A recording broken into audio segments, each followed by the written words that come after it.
Hello friends, beautiful life में आपका स्वागत है। और आप सब कैसे हैं? चलिए, आप सबको आज हम बताने वाले हैं कि मैं एक स्टोरी सुना रही हूँ जिसका टाइटल है बगुला भगत और केकड़ा। ये एक बगुले की कहानी है और आपने अधिकतर सुना होगा कि कोई पूजा पाठ करता है, कोई कुछ करता है तो कभी कभी हम उसको ना इस नाम से प्रोनाउंस कर लेते हैं, अरे बगुला भगत। तो शायद ये ही वो स्टोरी है जिसकी वजह से बगुले को बगुला भगत कहा जाने लगा या किसी भगत को बगुला भगत कहा जाने लगा। एक बार की बात है, एक वन में बहुत बड़ा तालाब था। तालाब में अलग अलग प्रकार के जीव रहते थे और जो हर जीव थे वो हर तरीके से अपना भोजन बनाकर, नाना प्रकार के जीव नाना प्रकार के भोजन, और वो आपस में बड़े प्यार से रहते थे। उसमें कौन कौन थे? पक्षी थे, जीव थे, मछली, कछुए, केकड़े आदि, ये सारे के सारे एक जगह रहते थे। पास में ही एक बगुला भी रहता था।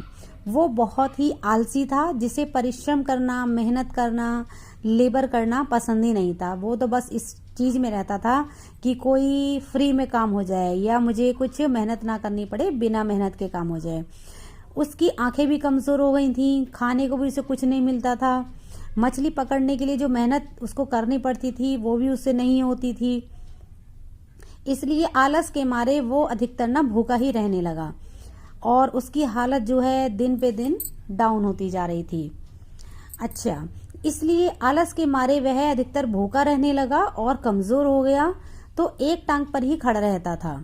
तो उसकी टांगे भी काम नहीं कर रही थी। अधिकतर एक टांग पर खड़ा खड़ा बस सोचता रहता था कि कुछ ऐसा हो जाए कि मैं हाथ पैर ना हिलाऊं, काम ना करूं और मुझे बढ़िया बढ़िया खाने के लिए मिल जाए। बस उसके दिमाग में ना यही खुराफातें आती रहती थी। एक दिन उसको एक उपाय सूझा, उसको एक आइडिया आया कि वह उसे आजमाने लगा कि क्यों ना मैं ऐसा आइडिया अपनाऊं जो उसके दिमाग में आया। तो सोचने लगा, चलो करके देखते हैं। बगुला एक तालाब के किनारे खड़ा हो गया और आंसू बहाने लगा, दिखाने लगा सबको कि जैसे मैं बहुत परेशान हूँ। तब अचानक एक केकड़ा निकल कर आया। केकड़े ने उसको देखा कि अरे, ये बगुला जो बहुत कमजोर है, एक टांग पर भी खड़ा है और पता नहीं क्या बात है, कैसे परेशान है आज तो ये रो रहा है। तो वो निकल के आया तो उसने उसके रोने का कारण पूछा। उसने कहने लगा कि मामा मामा, क्या बात है, आप आज भोजन के लिए मछलियों का शिकार करने नहीं गए और आप तो यहाँ खड़े खड़े आंसू बहा रहे हो, क्या हुआ आपको? तो बगुला जोर की हिचकी ली और भर्राते हुए, बड़े रौंधे हुए गले से बोला, बेटे, बहुत कर लिया मछलियों का शिकार, अब मैं पाप कार्य नहीं करूँगा। अब ऐसा मैं कोई कार्य नहीं करूँगा जिससे किसी जीवात्मा को कष्ट पहुँचता हो। मेरी आत्मा जाग चुकी है, इसलिए मैं, जो मेरे पास में मछलियाँ आ रही हैं, देखो कितनी सारी घूम रही हैं, मैं इनको भी नहीं पकड़ रहा हूँ, तुम देख ही रहे हो। तो अब मेरा मन जागृत हुआ है। केकड़ा बोला, मामा, शिकार नहीं करोगे तो खाओगे क्या? तब तो मर जाओगे आप। बगुले ने एक हिचकी और ली और उसको ऐसा दिखाया कि जैसे मेरा जीवन से कोई मतलब ही नहीं है। बोला, ऐसे ही जीवन नष्ट होना है तो हो जाए, वैसे भी मुझे जीकर करना ही क्या है, हम तो वैसे भी सबके सब जल्दी ही मरने वाले हैं। मुझे ऐसा ज्ञात हुआ है या मुझे ऐसा लग रहा है कि शीघ्र ही यहाँ पर जो है 12 साल का बहुत लंबा सूखा पड़ने वाला है, तो आने वाले टाइम में हम मर ही जाएंगे। तो मैंने सोचा क्यों ना भाई मैं अच्छे काम ही करके मरूं। बगुले ने केकड़े को बताया कि उसकी एक महात्मा से बात हुई है। वो महात्मा त्रिकालदर्शी हैं, उनकी बहुत भविष्यवाणियां सही हुई हैं, तो उन्होंने भविष्यवाणी की है। अब ये सुनकर तो केकड़ा परेशान हो गया। केकड़े ने जाकर ये वाली बात तालाब में जितने भी जानवर थे सबको बता दी। अब सारे जानवर परेशान होने लगे। बगुले ने सोचा कि अब ये जाकर जरूर बताएगा। तो उन्होंने बताया कि बगुला देखो कितना अच्छा हो गया है, बलिदान और भक्ति के मार्ग पर आ गया है। अब उसे लग रहा है कि वो मर जाएगा तो वो अच्छाइयाँ करने लगा है और उसने हमें बता भी दिया है कि सूखा पड़ने वाला है।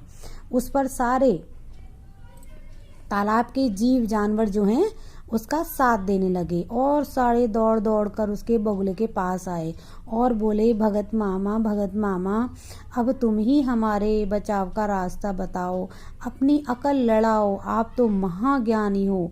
क्योंकि उन सारे तालाब के जानवरों ने, सारे पक्षियों ने उस पर अंधविश्वास कर लिया था। आंखें मीचकर इतने दुष्ट बगुले को वो भगत मानने लगे थे। बगुले ने कुछ सोचकर बताया और कहने लगा, वहां से कुछ दूर पर एक तालाब है जिस पे पहाड़ी के पार एक झरना बहता है और वो झरना कभी नहीं सूखेगा। अगर तुम सारे के सारे जीव वहां पर पहुंच जाओ तो आपका जीवन बच सकता है। अब समस्या थी कि ये सारे वहां जाएं कैसे। तो बगुले भगत ने कहा कि देखो, अगर आप चाहो तो मैं आपकी मदद कर सकता हूँ। मैं तुम्हें एक एक करके सबको अपनी पीठ पर बैठाकर वहां पहुंचा दूंगा। मेरा सारा जीवन दूसरों की सेवा में ही निकल जाएगा। जानवरों ने सोचा, पशु पक्षियों ने, कि चलो अच्छा है। सारे के सारे खुश हो गए, भगत जी के जय जय नारे लगाने लगे। लेकिन उनको तो पता ही नहीं था उस दुष्ट के दिमाग में क्या चल रहा है। अब तो बगुले का जो है मजे आ गए। अब तो बगला बल्ले बल्ले हो गया कि बस अब तो मुझे रोज एक पक्षी मिल ही जाएगा। वह रोज अपनी पीठ पर एक पक्षी को बैठाता, दूर ले जाके चट्टान पर ले जाके उसको पटक पटक के मारता और खा जाता। कभी मूड हुआ तो भगत जी दो दो फेरे भी लगा लेते थे। दो जानवरों को ले आए और पटक के मारा, चट्ट कर गए। अब धीरे धीरे तालाब में जानवरों की संख्या कम होने लगी। चट्टान के पास मरे जीवों का जो हड्डियों का ढेर था वो बढ़ने लगा और भगत जी की अब तो सेहत बनने लगी, क्योंकि अब तो उनको बिना मेहनत के रोज एक जानवर मिल जाता था। अब तो उनके मुंह पे लाली आ गई, पंख पे चर्बी चढ़ने लगी, पंख पे तेजी आ गई, शक्ल पे चमक आ गई। उन्हें देखकर दूसरे जीव कहने लगे, अरे भाई देखो, दूसरों की सेवा और फर का पुण्य कितना होता है। भगत जी का शरीर तो अलग ही लग रहा है। बगुला भगत अपने मन ही मन खूब हंसा, देखो मैं इन पागलों को कैसा मूर्ख बना रहा हूँ, कैसा इन लोगों ने मेरे ऊपर विश्वास किया है। अब तो मेरे मजे ही मजे हैं। ये सोच रहा था, देखो कैसे दुनिया में लोग मूर्ख पड़े हैं जो सबका विश्वास कर लेते हैं। ऐसे मूर्खों की दुनिया में कमी नहीं है। थोड़ी सी चालाकी लगाओ और बिना हाथ पैर हिलाए अपने मजे कराओ, खूब दावत उड़ाओ। मैं तो रोज दावत उड़ाता हूँ। बस हर समय उसके दिमाग में यही चलता रहता था। एक दिन केकड़े ने बगुले से कहा, मामा तुम इतने सारे जानवरों को ले जाते हो लेकिन मेरी बारी कभी नहीं आती। तो भगत जी बोले, बेटा चल आज तो तेरा ही नंबर लगा लेते हैं, चल बैठ जा मेरी पीठ पर। उसने उसको अपनी पीठ पर बैठा लिया। थोड़ी सी दूर अचानक उड़ा, तब उसने देखा, अरे इतनी सारी हड्डियां कैसी हैं। उसने बोला, मामा ये किस तरीके की हड्डियां हैं। तब उसे कुछ शक हुआ तो वो चिल्लाया कि रुको रुको रुको, ये हड्डियां कैसी हैं। तब उस बगुले ने उसको भी उसी चट्टान पर पटक दिया और कहने लगा कि मैं तो तुम सबको पागल बना रहा हूँ। मैं तो सबको एक एक को ला ला के यहाँ मार मार के खा जाता हूँ और यहाँ कोई जलाशय वलाशय नहीं है। तुम तो सारे मारे जाओगे और आज तो तेरी बारी है। तब केकड़ा सारी बात समझ गया। उसने समझ लिया कि ये कोई भगत नहीं है, ये हम सबको मार के खा रहा है।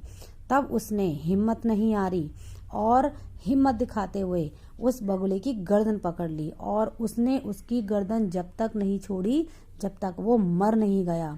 फिर उस बगुले का कटा हुआ सिर लेकर तालाब के किनारे सारे जीवों के पास गया और बोला, देखो कैसा दुष्ट बगुला था, ये भगत होने का धोखा देता था।